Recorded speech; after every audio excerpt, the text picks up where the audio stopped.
It's back to school time, so let's make a fun treat. Hi there, foodie friends. My name is Carly, and welcome back to my channel, Adventures in Yum. Peanut butter and jelly is a classic flavor combo that goes hand in hand with back to school time. So I thought it would be fun to make an easy peanut butter and jelly truffle treat. To start, we're whipping up a quick peanut butter ganache. To a heat-safe medium-sized mixing bowl, we add half a cup or about 100 grams of white chocolate chips and half a cup or about 136 milliliters of heavy whipping cream. We heat this in the microwave for 20 to 30 seconds at a time, making sure to stir in between each heating. Once the white chocolate is completely melted and the mixture is nice and smooth, we add 1 cup or about 260 grams of peanut butter and mix it into the white chocolate mixture. You can use either smooth or chunky peanut butter for this. I use chunky this time because it provides a little bit of extra texture.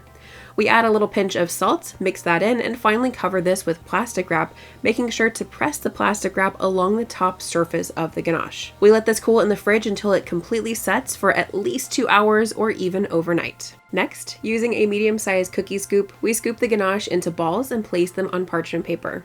After that, we take a ball of ganache and press our thumb into the center to create a space for our jelly center. I'm adding between 1/4 to 1/2 teaspoon of strawberry jelly to the center of each truffle.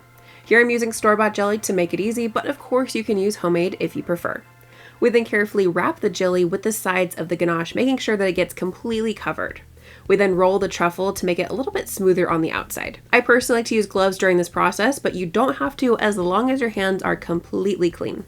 If the ganache becomes too soft while rolling the truffle balls, you may need to place them in the refrigerator for 20 to 30 minutes or in the freezer for about 10 minutes to firm up while working on the truffles.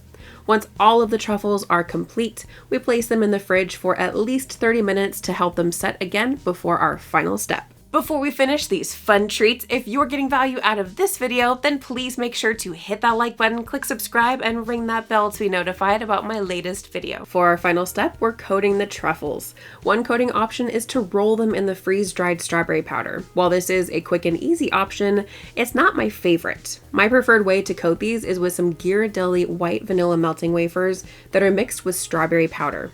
I used about 1 cup of melting wafers and about a tablespoon of freeze-dried strawberry powder. We add the truffle balls one at a time, making sure that it gets fully coated, shaking off the excess melts, and placing it on parchment paper.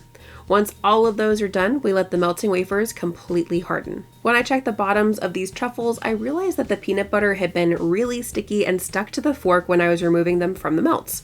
This is nothing to worry about though, because all we have to do is grab a truffle ball and dip just the bottom in the melts to cover any spots that didn't already get coated.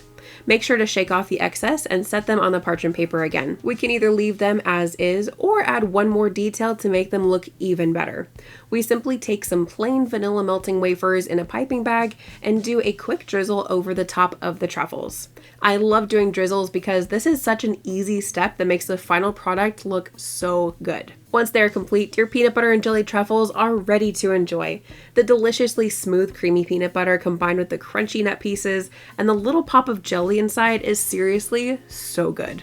Let me know in the comments if you give these a try and how you like them. If you're interested in checking out some of the products I used in this video, then please make sure to check out that video description below for some of their Amazon links. Thank you so much for joining me today, foodie friends. I'll see you next time for another yummy adventure.